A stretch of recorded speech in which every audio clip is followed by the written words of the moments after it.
Ya, Assalamualaikum warahmatullahi wabarakatuh. Perkenalkan, kami dari kelompok 10 ingin menjelaskan tentang Koperasi Karyawan Bank Syariah Mandiri. Kepada rekan saya dipersilakan.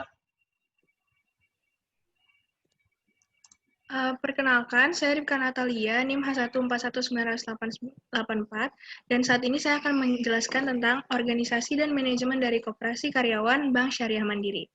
Nah, koperasi ini dibentuk pada tanggal 5 April 2002 dengan nama yang awalnya itu Koperasi Sakinah. Namun, pada tanggal 17 Maret 2006, nama itu diganti menjadi Koperasi Karyawan Bank Syariah Mandiri.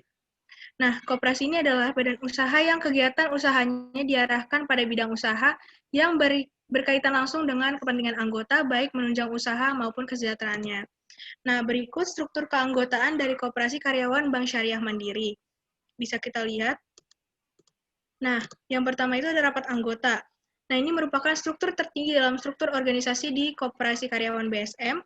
Nah, harusnya dilaksanakan paling sedikit sekali setahun, sehingga sering disebut rapat anggota tahunan atau RAT. Yang kedua itu pengurus. Nah, pengurus ini dipilih pada saat RAT dengan masa jabatan 5 tahun, dan jika ada pemilihan lagi bisa dipilih lagi. Berwenang untuk mewakili koperasi di dalam dan luar pengadilan, memutuskan penerimaan dan penolakan anggota baru, pemberhentian anggota yang sesuai dengan anggaran dasar. Lalu ada pengawas. Pengawas ini sejajar dengan pengurus dan Dewan Pengawas USPPS meneliti setiap jalannya usaha apakah sudah sesuai dengan apa yang direncanakan dan diharapkan, lalu menjamin agar tetap seluruh anggota efektif dalam mengelola koperasi. Lalu ada Dewan Pengawas USPPS. Nah, Dewan ini berfungsi khusus untuk mengawasi unit simpan pinjam dan pembiayaan syariah, apakah sudah sesuai dengan ketentuan USPPS yang ada di Kopkar BSM atau belum, dan pengawas ini juga diangkat dari Lasnas. Lalu ada General Manager, manajer yang membawahi pengelolaan aktivitas dalam koperasi. GM mempunyai fungsi dan wewenang yang sama dengan manajer pada umumnya, yaitu bertanggung jawab mengurus koperasi dan bertindak secara hukum dan aturan dalam dan atas nama koperasi. Lalu ada Bangun Sumber Daya Mandiri. Ini merupakan anak dari Koperasi Karyawan BSM yang bergerak di bidang pelayanan penyediaan pengelolaan tenaga ahli daya atau TAD.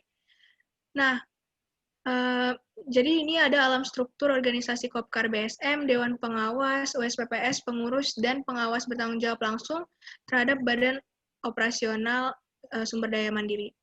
BSDM juga menjaga layanan dengan kualitas prima, mulai dari proses seleksi, rekrutmen, dan pelatihan untuk mempersiapkan tenaga ahli daya yang handal sesuai dengan kebutuhan klien. Lalu manajer USPPS. Ini sama seperti manajer pada umumnya, dipilih pada saat RAT dengan masa jabatan 5 tahun dan dapat dipilih lagi, berwenang untuk mewakili koperasi di dalam dan luar pengadilan, memutuskan penerimaan dan penolakan anggota, serta pemberhentian anggota yang sesuai dengan anggaran dasar. Lalu ada manajer bisnis. Ini adalah orang yang bertanggung jawab atas segala kegiatan berjalannya unit simpan pinjam dan pembiayaan syariah, dan bertanggung jawab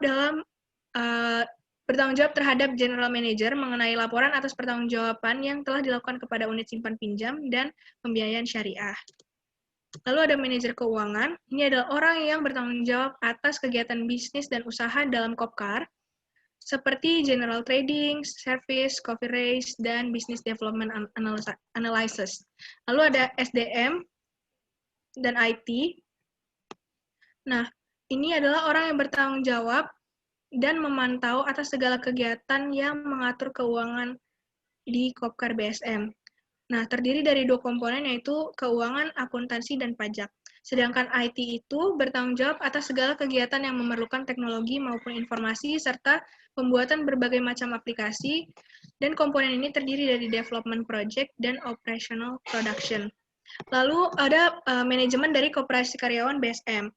Kalau dari definisinya sendiri, menurut Stoner itu adalah suatu proses perencanaan, perorganisasian, pengarahan, dan pengawasan usaha-usaha para anggota organisasi, dan penggunaan sumber daya organisasi lainnya agar tercapai tujuan yang telah ditetapkan.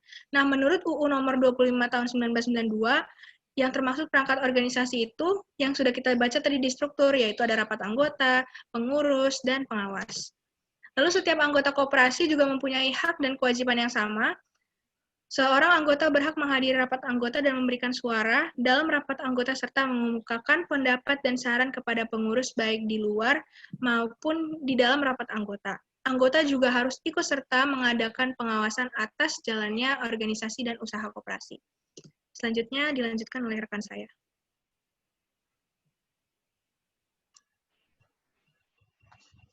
Ya. Perkenalkan, nama saya Fahim Saudilani, NIM H187. Kali ini saya akan melanjutkan tentang perkembangan keanggotaan Kopkar BSM. Nah, pada dasarnya anggota koperasi adalah pengawal PT Bank Syariah Mandiri, baik yang masih aktif maupun yang tidak aktif. Nah, terus kita ambil contoh tahun 2017, jumlah anggota Kopkar BSM ini tercatat sebanyak 9.443 orang. Dan angka ini mencapai 9.851 pada tahun 2018. Bisa dilanjutkan sama rekan saya.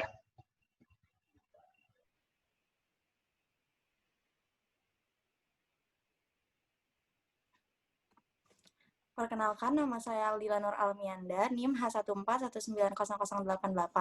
Kali ini saya akan membahas mengenai unit usaha dan omset.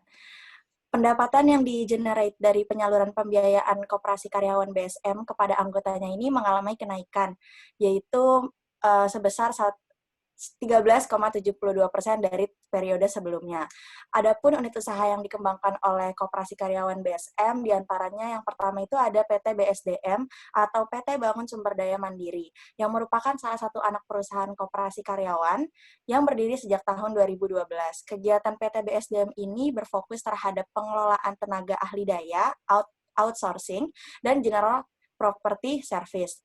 PT BSDM pada tahun 2019 ini memberikan kontribusi laba sebesar yang tertulis di materi, yaitu tetapi pada kontribusi laba tahun 2019 ini turun sebesar 83,11% dari periode sebelumnya.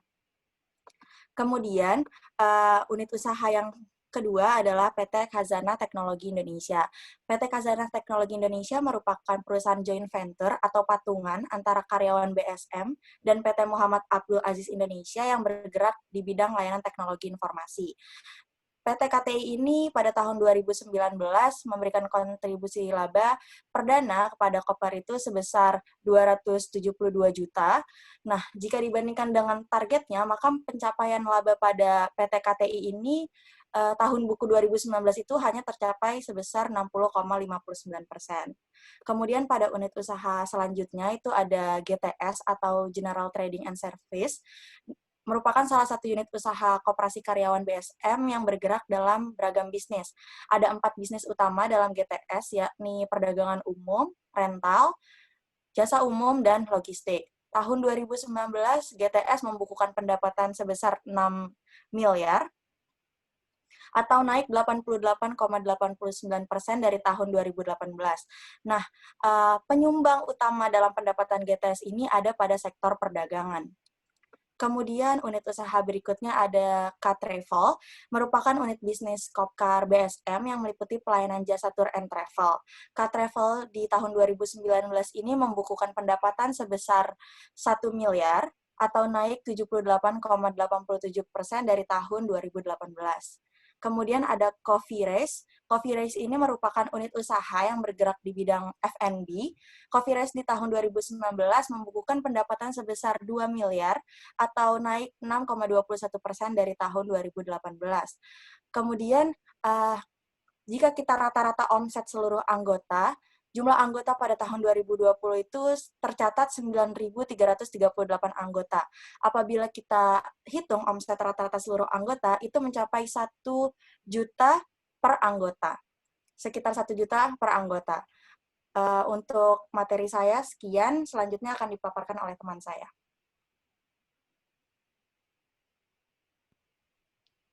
Ya, baik, terima kasih. Perkenalkan, nama saya Syifa, NIM H141900085. Kali ini saya akan menjelaskan mengenai sumber pendanaan dari koperasi BSM. Terdapat 2 jenis sumber pendanaan untuk Kopkar BSM, yaitu sumber pendanaan dari dalam koperasi serta luar koperasi. Untuk dari dalam koperasi terdiri dari simpanan pokok, wajib, serta simpanan sukarela. Terlihat dari data bahwa simpanan wajib dan simpanan pokok tiap tahunnya terus meningkat. Nah, simpanan wajib dan simpanan sukarela tiap tahunnya selalu meningkat. Namun untuk simpanan pokok terjadi penurunan tiap tahunnya. Selain itu, ada juga sumber pendanaan dari luar, yaitu dari Bank Mandiri Syariah serta Bank Danamon Syariah. Next. Nah, di sini adalah sumber pendanaan dari dalam koperasi per anggota. Jika sudah dibagi dengan anggota, terlihat bahwa simpanan wajib dan simpanan sukarela terus meningkat tiap tahunnya. Namun, simpanan pokok terjadi fluktuatif pendanaannya. Namun, semestinya di tahun 2018 ini terjadi peningkatan anggota sebesar 408 anggota dari 2017. Namun, simpanan pokok terjadi penurunan. Kemudian dari 2018 ke 2019 terjadi penurunan anggota sebanyak 1.513. Namun, simpanan pokok tiap anggotanya menaik menjadi 86.000. Next.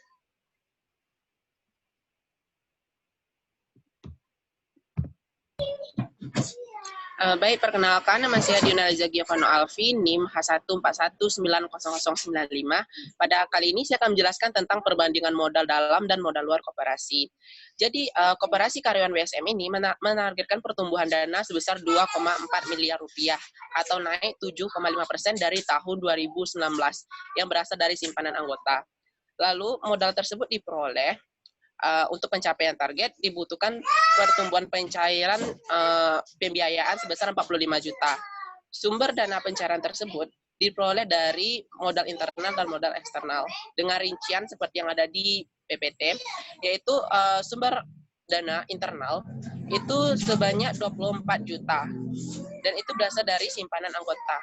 Lalu yang eksternal terdiri dari sub ya, ada 3 sub. Yang pertama itu ada dari Bank Danamon Syariah, itu berhasil mengumpulkan dana itu 17 juta rupiah. Lalu selanjutnya ada Bank Mandiri Syariah, itu 2 juta. Lalu yang selanjutnya ada Bank Jabar Banten Syariah, itu 2 juta. Jadi total 45 juta. Di data ini terlihat bahwa jumlah dana yang diperoleh dari internal itu lebih besar daripada eksternal, walaupun tidak selisih jauh. Jadi untuk materi dari saya sekian, terima kasih.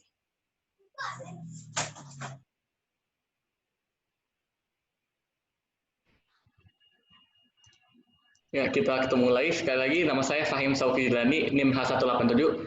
Terakhir saya akan menjelaskan tentang sisa hasil usaha Kopkar BSM. Nah, pada tahun 2019, Kopkar BSM ini dapat membukukan SHU sebesar 5 miliar 903, kurang lebih 5 miliar. Ini merupakan turunan yang sangat besar dibanding tahun-tahun sebelumnya. Dan dibanding kalau tahun 2015 ini turun sebesar 48,23%. Next please. Nah, ini kita bisa lihat pembagian SHU kepada anggota Kopkar BSM. Ini kita ambil per 31 Desember 2019 ya. Kita bisa lihat bahwa kurang lebih 68,89% dari SHU itu dibagikan kepada karyawan dan manajer, officer, dan staff. Sedangkan kita lihat dibanding tingkat-tingkat lain seperti senior management, middle management, dan karyawan non-organik, pembagian SHU kepada anggotanya itu sangat rendah sekali dibanding total karyawan umumnya. Next please. Nah, demikian yang dapat kami sampaikan. Mohon maaf jika ada kesalahan. Sekali lagi, semoga ilmu ini sangat bermanfaat. Wassalamualaikum warahmatullahi wabarakatuh.